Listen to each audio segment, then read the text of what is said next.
Welcome to the deep dive. Looks like we've got a ton of material on Sowore and his activism in Nigeria. Yeah. You seem really interested in his idea of revolution and how he got there. Right. So, let's get right into it. Okay. It's interesting how Sowore's idea of revolution is so personal. Yeah, it is. It's not just some theory. Hmm. You know, one of the sources mentions this police raid on his village when he was just 10. Wow. It was Christmas Eve. Oh, wow. Instead of celebrating, he sees this police brutality firsthand. Oh, that's awful. His father had to hide, fearing for his life.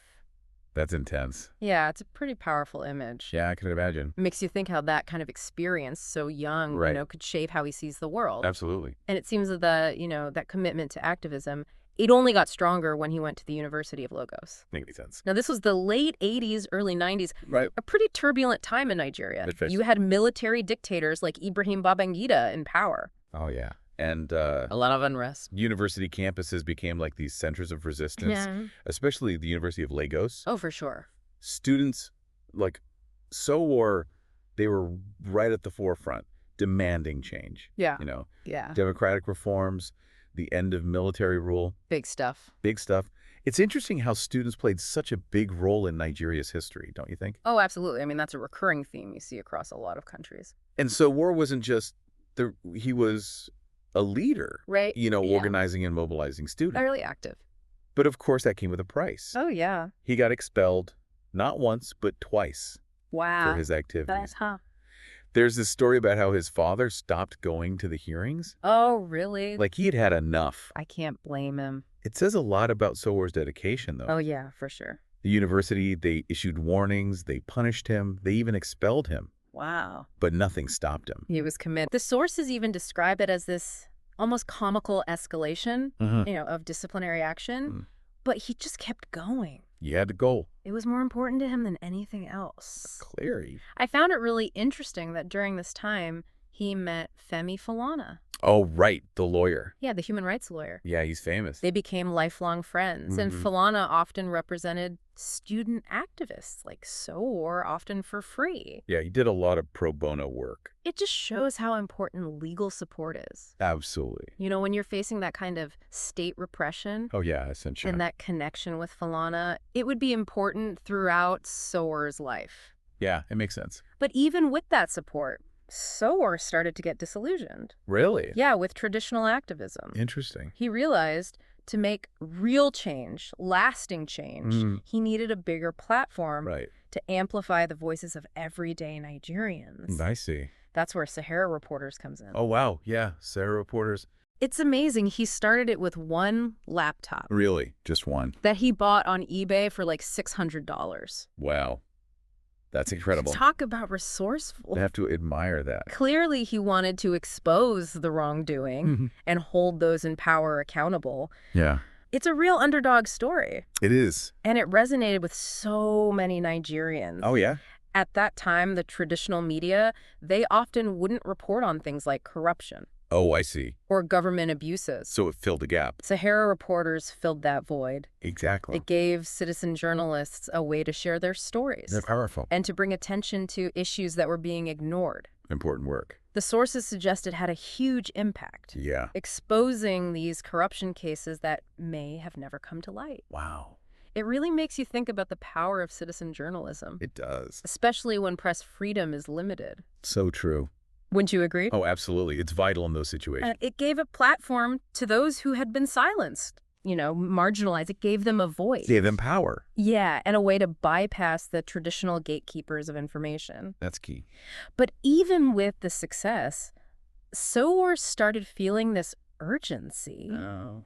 He started to question if journalism was enough to create the change he envisioned. He was frustrated Understandable. by how slow things were moving Yeah. and how those in power just seemed to get away with everything. It's a common feeling. So you see in the material, this frustration with journalism led him to take a bigger step. What was that? He jumps into politics. Wow. Big move. Yeah, he runs for president, Oh, wow. first in 2019 and then again in 2023. That's a big commitment. It was a big shift. For sure. He goes from reporting on the problems to trying to solve them from within the system. Interesting. It seems he felt that to really change Nigeria, he had to be part of that political process. Makes sense. But those campaigns, they weren't easy. Oh, yeah. He faced accusations of election rigging, political persecution. Oh, wow. Even arrest and detention. That's intense. It seems like every step of the way there were challenges. Sounds like it. And obstacles. A tough road. Yeah. Yeah. Yeah, and those challenges, they kind of pushed him to this pretty radical stance. Right. His call for revolution in Nigeria. Yeah.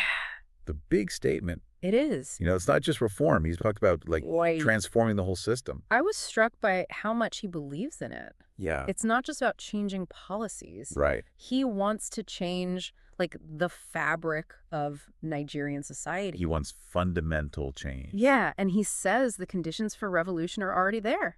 Really?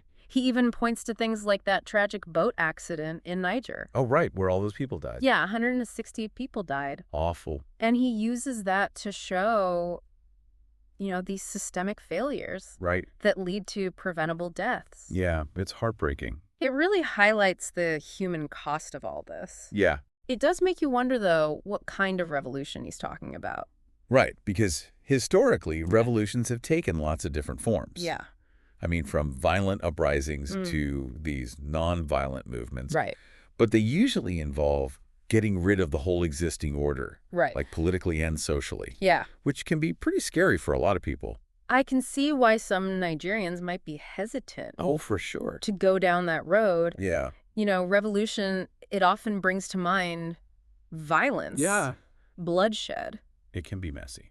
So how does Sowore address those concerns? Well, he actually says that if there's this massive movement, a unified movement with millions of Nigerians, it could actually reduce the casualties. Interesting. And create what he calls a sweeter revolution. Oh, a sweeter revolution. Yeah, he thinks if enough people are involved and they're determined, it could force the government to give up power. Right. Without a huge violent conflict. It's a big vision. It is. With some big risks. Definitely. But it's clear he thinks the way things are now. Yeah. They just can't continue. The status quo isn't working. Yeah, the poverty, the corruption. Right. The lack of basic services. It's not sustainable. He sees these as like deep-rooted problems that need radical solutions. I see.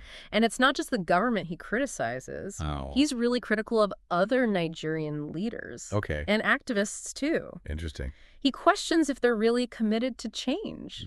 Like, he doesn't hold back. Really? No, he challenges these people who are often seen as heroes or saviors. Okay. And he calls them out for what he sees as hypocrisy and this willingness to just keep things the same. To keep the status quo. Yeah, even if it benefits them. Right. At the expense of everyone else. Interesting. His take on people like Adams Oshiomhole and Peter Obi, they're pretty scathing. What does he say about them? He seems to think they haven't really delivered on their promises of change, and they're more interested in keeping the power structure than actually making real reforms. I see. So can you tell me more about these critiques? Yeah.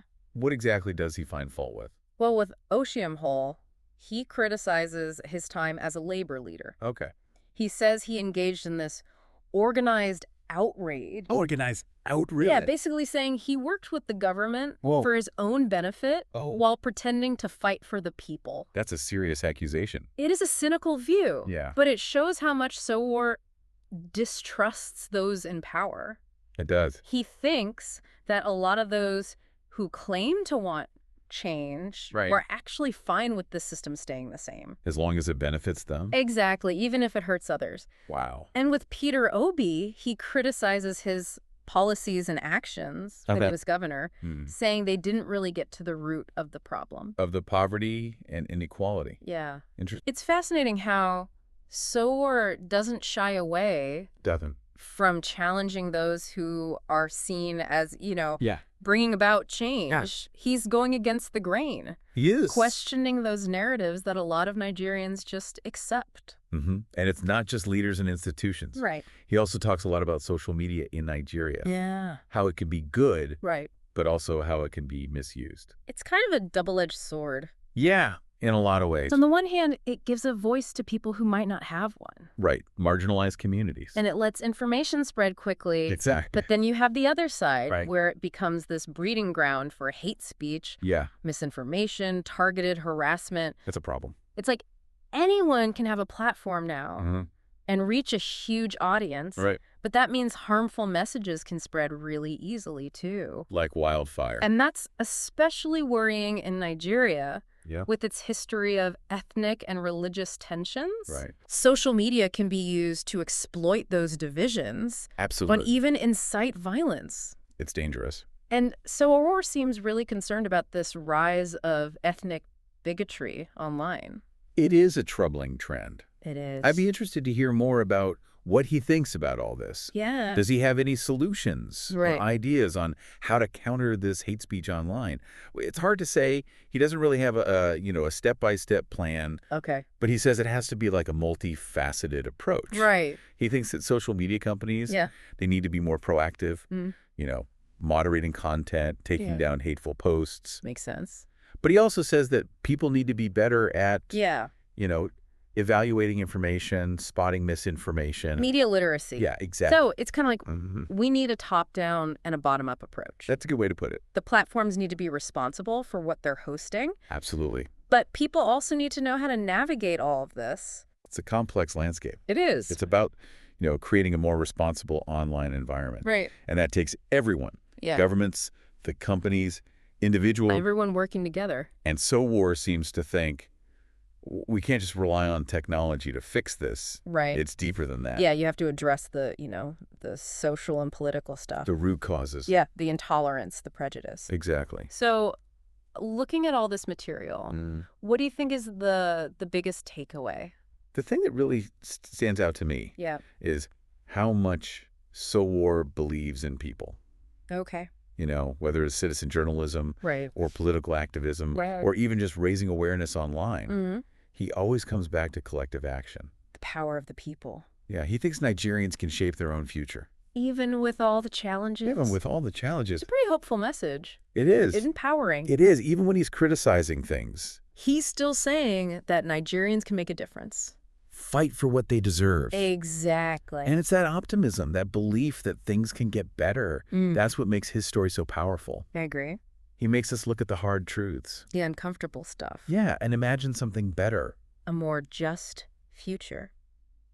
Well, we've covered a lot today. We have. From his childhood to his activism, his politics. His call for revolution. It's been a fascinating look. It has. At Nigerian politics. And at Sowore himself. And his journey. Which is still going. Right. He's still out there. Still pushing for change. And he leaves us with some big questions. Yeah, like... What kind of revolution does Nigeria need? Right. Can they change the system peacefully? Big questions. How can we use social media for good? Without letting it be used for harm. Yeah, there's no easy answers. Definitely things to think about. As you keep learning about this country. It's a dynamic place. It is. Always evolving. Always changing. Well, thank you for joining us. Yeah, thanks for having me. On this deep dive into the world of Omoyele Sowore. It's been great. We hope you've learned something new. Gained some new perspective. About this really interesting and complex person. He's definitely someone to keep an eye on. Until next time... Keep exploring. Keep asking questions. And keep diving deep.